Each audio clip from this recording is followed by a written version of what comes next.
Hello guys, welcome back on Creation Warrior YouTube channel. நான் உங்களோட VS. So இந்த வீடியோவில் நம்ம எதை பற்றி பேச போகிறோம்னா ஷேர் மார்க்கெட்டில் ஏர்ன் பண்ணலாம்னு சொல்லி வந்துட்டீங்க. பட் நம்மளோட ஏர்னிங்கை பொறுத்த வரைக்கும் ஒரு ஷேரை வந்து வாங்குகிறோம். அந்த ஷேர் வந்து நம்மளோட ஷேர் மார்க்கெட்டில் காட்டக்கூடிய வேல்யூஸ் மேலே ஏறும் போதும் இல்லாட்டி கீழே இறங்கும் போதும் அதை பொறுத்து தான் லாபமும் நஷ்டமும் வந்து அமையுது. பட் ஷேர் மார்க்கெட்டில் இருக்கக்கூடிய வேல்யூன்னு சொல்லி எடுத்துக்கிட்டிங்கன்னா அது ரெண்டு வகையான வேல்யூஸால் டிபெண்ட் செய்யப்படுது. ஒன்று வந்து நெஃப்டி. ஸோ உங்களுக்கு நல்லாவே தெரிஞ்சிருக்கும். நீங்கள் தினம் வந்து நியூஸ் பேப்பர் படிப்பீங்க, இல்லாட்டி சன் டிவியில் வந்து செய்திகள்லாம் கேட்டுக்கிட்டு இருக்கீங்கன்னா உங்களுக்கு வந்து சொல்லியிருப்பாங்க இன்றைய நெஃப்டி நிலவரம், இல்லாட்டி இன்றைய சென்செக்ஸின் நிலவரம் அப்படின்னு சொல்லிட்டு பங்குச்சந்தைக்கான நியூஸை சொல்லும்போது அதில் வந்து சொல்லுவாங்க. ஸோ இந்த நெஃப்டி அதுக்கப்புறம் வந்து சென்செக்ஸ் அப்படின்னு சொல்லப்படக்கூடிய இந்த ரெண்டு வேல்யூவை பொறுத்து தான் உங்களோட ஷேர் மார்க்கெட்டில் இருக்கக்கூடிய உங்களோட ஷேர்ஸோட விலை நிர்ணயிக்கப்படுது. ஸோ இன்றைக்கி வந்து நெஃப்டியோ இல்லாட்டி நீங்கள் வந்து சென்செக்ஸோ வந்து நல்ல ஒரு க்ரோவில் வந்து இருக்குது, அதோட கிராஃப் வந்து நல்ல க்ரோவில் இருக்குன்னா உங்களுக்கு அன்றைக்கி வந்து லாபம் வர்றதுக்கான சான்சஸ் ரொம்ப ரொம்ப அதிகம் சரியான ஷேர் வந்து வாங்கியிருந்தீங்கன்னா. அப்படி இல்லை அது ரெண்டுமே வந்து டவுனில் இருக்குது அப்படின்ற ஒரு பட்சத்தில் நீங்கள் என்ன ஷேரை வாங்கினாலும் அன்றைக்கி உங்களுக்கு நஷ்டம் வரப்போகிறது ஒரு 100ல் ஒரு 80% ஒரு 70% வந்து வாய்ப்புகள் ரொம்ப ரொம்ப அதிகம். அதையும் தாண்டி உங்களுக்கு வந்து கம்பெனிஸ் மேலே இருக்கக்கூடிய நம்பிக்கை மூலமாக வாங்கியிருக்கீங்கன்னா மேபி லாபம் வர்றதுக்கு சான்சஸ் இருக்குது. பட் இருந்தாலும் நீங்கள் எதிர்பார்க்கக்கூடிய லாபத்தை எதிர்பார்க்க முடியாது இந்த மாதிரி நெஃப்டியும் அதுக்கப்புறம் சென்செக்ஸோட கிராஃபும் வந்து குறைஞ்சிருக்கும் போது.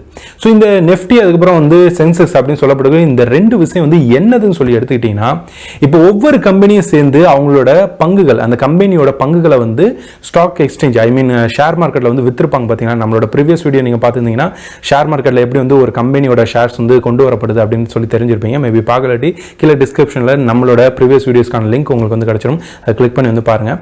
ஸோ இந்த கம்பெனிஸ் எல்லாமே வந்து அவங்களோட ஷேர்ஸை ஷேர் மார்க்கெட்டில் போடும்போது அதை எந்த இதில் போட்டிருக்காங்கன்றதை டிபெண்ட் பண்ணி வரும். இந்தியாவை பொறுத்த வரைக்கும் பார்த்தீங்கன்னா ரெண்டு வகையான ஸ்டாக் எக்ஸ்சேஞ்சுக்கான நிறுவனங்கள் இருக்குது. இந்த நிறுவனங்கள்கிட்ட தான் இந்த மாதிரி கம்பெனிஸ் எல்லாமே போய் அவங்களோட ஷேர்ஸ் வந்து விற்கிறது இந்த மாதிரி வேலைகள்லாம் வந்து பண்ணிட்டு இருப்பாங்க. ஸோ முதல் நிறுவனம் சொல்லி எடுத்துக்கிட்டிங்கன்னா அது வந்து நேஷனல் ஸ்டாக் எக்ஸ்சேஞ்ச் அப்படின்னு சொல்லப்படக்கூடிய நிறுவனம்.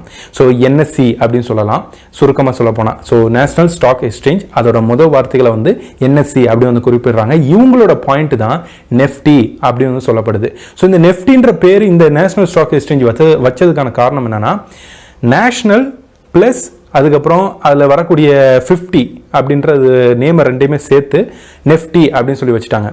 ஏன் இந்த 50ன்னு சொல்லி வச்சிருக்காங்கன்னா இந்த நேஷனல் ஸ்டாக் எக்ஸ்சேஞ்சில் காட்டப்படக்கூடிய நெஃப்டியோட வேல்யூ அதாவது கிராஃப் வந்து மேலே ஏறுறதுக்கு முக்கியமான காரணமாக இருக்கிறது. அந்த டயத்தில் இன்னைக்கான நிலைமையில் ஒரு 50 நிறுவனங்கள் இன்னைக்கு காலையில் வந்து ஷேர் மார்க்கெட் ஓப்பன் ஆகுதுன்னா ஒரு 50 நிறுவனங்கள் ஒவ்வொரு செக்டர் வைஸாக வந்து எடுத்து அதோட க்ரோவிங்கை பொறுத்து அதாவது டாப் லெவலில் வந்து நல்ல ஒரு லீடிங்கில் இருக்குது பார்த்தீங்களா, அதில் ஒரு 50 நிறுவனங்கள் வந்து எடுப்பாங்க. அந்த 50 நிறுவனங்கள் நல்லா க்ரோ பண்ணாதான் அதுதான் இன்னைக்கான ஷேர் மார்க்கெட்டில் நெஃப்டியோட நிலவரமாக இருக்கும். ஓகேங்களா, நல்ல க்ரோ பண்ணக்கூடிய நிறுவனங்களாக பார்த்து வந்து எடுப்பாங்க. அதை பொறுத்து தான் வந்து இருக்குது. ஸோ முதல் 50 நிறுவனங்கள் வந்து அவங்க சூஸ் பண்ணுறதுனால அந்த 15ன்ற கணக்கு வருது. அது போக நேஷனல் ஸ்டாக் எக்ஸ்சேஞ்சோட நேஷனல்ன்ற பேரை எடுத்து நேஷனல் பிளஸ் இந்த 50 சேர்த்து நெஃப்டி அப்படின்ற ஒரு பாயிண்ட்டை வந்து உருவாக்கிட்டாங்க. அதை தான் நம்ம வந்து நெஃப்டின்னு சொல்லிட்டு இருக்கோம். இதுக்கப்புறம் பார்த்தீங்கன்னா பாம்பே ஸ்டாக் எக்ஸ்சேஞ்ச் இது இன்னொரு நிறுவனம். இந்த நிறுவனத்தை பொறுத்த வரைக்கும் பார்த்தீங்கன்னா இவங்க வந்து BSE அப்படின்னு சொல்லலாம், அதாவது BSE. ஓகேங்களா, ஸோ இவங்களோட பாயிண்ட் பார்த்தீங்கன்னா சென்செக்ஸ் அப்படின்னு சொல்லுவாங்க. இந்த சென்செக்ஸ்ன்னு சொல்லப்படக்கூடிய நேம் எதுக்காக அவங்க வந்து ஃபிக்ஸ் பண்ணி வச்சிருக்காங்கன்னா சென்சிட்டிவ் பிளஸ் இண்டெக்ஸ் அப்படின்ற இந்த ரெண்டு நேமையோட ஒரு சில லெட்டரை வந்து எடுத்து சென்செக்ஸ் அப்படின்னு சொல்லி வச்சுட்டாங்க. ஸோ இவங்களோட கிராஃப் வந்து நம்ம சென்செக்ஸ் அப்படின்ற பேரில் தான் வந்து தெரிஞ்சுக்குவோம், அதை அப்படி தான் வந்து கூப்பிடுவோம். ஸோ அதான் வந்து சென்செக்ஸ். இந்த நிறுவனங்களை பொறுத்த வரைக்கும் பார்த்தீங்கன்னா மொதல் 30 நிறுவனங்கள் நேஷனல் ஸ்டாக் எக்ஸ்சேஞ்சில் மொதல் 50 நிறுவனங்களை பொறுத்து தான் வந்து அவங்களோட கிராஃப் வந்து அமையும்.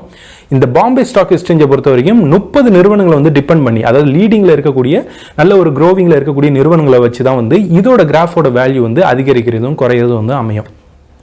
பட் நீங்கள் இப்போ ஒரு சந்தேகம் உங்களுக்கு வந்து வரலாம், என்ன நேஷனல் ஸ்டாக் எக்ஸ்சேஞ்சில் வந்து வெறும் 50ன்னு சொல்கிற, அதுக்கப்புறம் பாம்பே ஸ்டாக் எக்ஸ்சேஞ்சில் வந்து வெறும் 30ன்னு சொல்கிற, அவ்வளோதான் நிறுவனமே அங்கே வந்து ஜாயின் ஆயிருக்கீங்களா அப்படின்னு வந்து கேட்டிங்கன்னா அப்படி கிடையவே கிடையாது. இப்போ நேஷனல் ஸ்டாக் எக்ஸ்சேஞ்ச் நிறுவனத்தை பொறுத்த வரைக்கும் பார்த்தீங்கன்னா அங்கே வந்து 1600க்கும் மேற்பட்ட அதுக்கு மேலே வந்து இருக்கிறாங்க. ஓகேங்களா, ஏன்னா ஒவ்வொரு வருஷமும் ஏதாவது ஒரு புது நிறுவனங்கள் வந்து அவங்களோட ஷேர்ஸை வந்து அங்கே கொண்டு வரலாம். அது நேஷனல் ஸ்டாக் எக்ஸ்சேஞ்சில் இருக்கலாம் இல்லாட்டி BSEல வந்து இருக்கலாம், சொல்ல முடியாது. ஸோ அதை பொறுத்து தான். ஓகேங்களா, ஸோ இப்போ நேஷனல் ஸ்டாக் எக்ஸ்சேஞ்சை பொறுத்த வரைக்கும் பார்த்தீங்கன்னா அங்கே வந்து 1600க்கும் மேற்பட்ட நிறுவனங்கள் லிஸ்ட் அவுட் ஆயிருக்கு. அதில் டாப் லெவலில் இருக்கக்கூடிய ஒரு 50 நிறுவனங்களை வச்சு தான் வந்து அவங்களோட கிராஃப் வந்து அமையுது. ஒவ்வொரு நாள் வந்து அந்த டாப் லெவலில் இருக்கக்கூடிய 50 நிறுவனங்கள் வந்து மாறும். அதை வந்து ஸ்டாக் எக்ஸ்சேஞ்சில் இந்த நேஷனல் ஸ்டாக் எக்ஸ்சேஞ்சோட வேல்யூ நெஃப்டியில் வந்து ஷோ ஆகிட்டு இருக்கு. அதே வந்து பாம்பே ஸ்டாக் எக்ஸ்சேஞ்சை பொறுத்த வரைக்கும் பார்த்தீங்கன்னா அவங்க வந்து லீடிங்கில் இருக்கக்கூடிய 30 நிறுவனங்களை வந்து சூஸ் பண்ணுறாங்க. பாம்பே ஸ்டாக் எக்ஸ்சேஞ்சில் கிட்டத்தட்ட வந்து பார்த்தீங்கன்னா 5500க்கும் மேற்பட்ட நிறுவனங்களை வந்து லிஸ்ட் அவுட் ஆயிருக்கு. அதில் டாப் லெவலில் இருக்கக்கூடிய வெறும் 30 நிறுவனங்களை வந்து அவங்க சூஸ் பண்ணுறாங்க. ஸோ ஒவ்வொரு செக்டர் வைஸாக தான் வந்து அவங்க வந்து எடுப்பாங்க, ஓகேங்களா. ஸோ செக்டர் வைஸாக வந்து எடுத்து அதோட டாப் பர்ஃபார்மன்ஸை வச்சு அதை பொறுத்து தான் அன்னைக்கான அவங்களோட கிராஃபே வந்து ஏற்றத்தாழ்வுகள் வந்து அமையும். ஸோ இதை பொறுத்து தான் நமக்கு வந்து லாபம் வருமா நஷ்டம் வருமா அப்படின்றத நம்ம வந்து நிர்ணயிக்க முடியும். நீங்கள் ஒரு விஷயத்தில் கொஞ்சம் போல கன்ஃபியூஷன்ஸ் வந்து உங்களுக்கு ஏற்படலாம். நல்ல ஒரு விஷயத்தை டீட்டெயிலாக வந்து புரிஞ்சுக்கோங்க.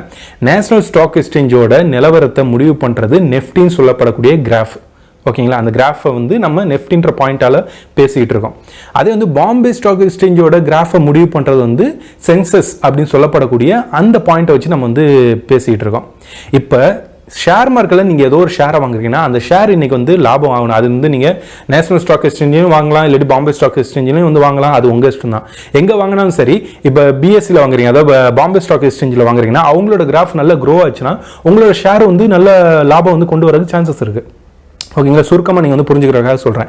அதே வந்து நீங்கள் என்எஸ்சியில் போய் வாங்குறீங்க, அதாவது நேஷனல் ஸ்டாக் எக்ஸ்சேஞ்சில் போய் வாங்குறீங்கன்னா அவங்களோட கிராஃப் வந்து நல்லா க்ரோ ஆகி போயிட்டு இருக்கு, மேலே நோக்கி போயிட்டு இருக்குன்னா உங்களுக்கு வந்து நீங்கள் வாங்கின ஷேர்லேருந்து லாபம் வரதுக்கு சான்சஸ் அதிகம், ஓகேங்களா.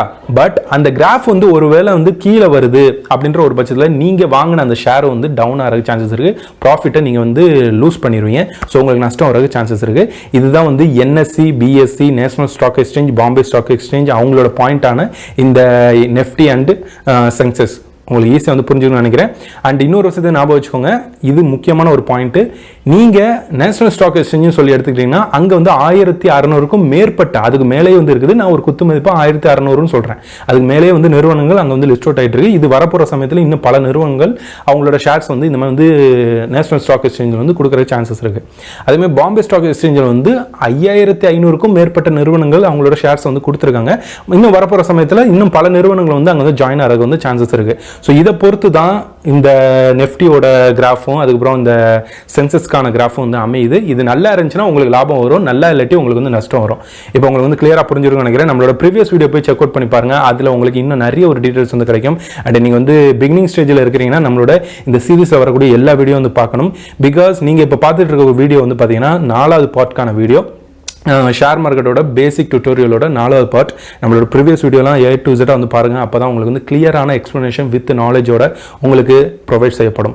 ஸோ இந்த வீடியோ பிடிச்சிங்கன்னா லைக், ஷேர், கமெண்ட் பண்ணுங்கள். அண்ட் நீங்கள் இது மாதிரி ஷேர் மார்க்கெட் சம்மந்தப்பட்ட A to Z டீட்டெயில் எல்லாத்தையும் வந்து கவர் பண்ணிக்கணும், நிறைய டிப்ஸ் அண்ட் ட்ரேடிங்கை பற்றிலாம் தெரிஞ்சுக்கணும்னா நம்மளோட சேனலோட நீங்கள் இணைஞ்சிருக்கணும். அதுக்கு நீங்கள் பண்ண வேண்டியது கீழே உள்ள red colour subscribe button click பண்ணி சப்ஸ்கிரைப் பண்ணிக்கோங்க. கூட வரக்கூடிய பெல் சிம்பிளை கிளிக் பண்ணி ஆல்ல செட் பண்ணி வச்சுக்கோங்க.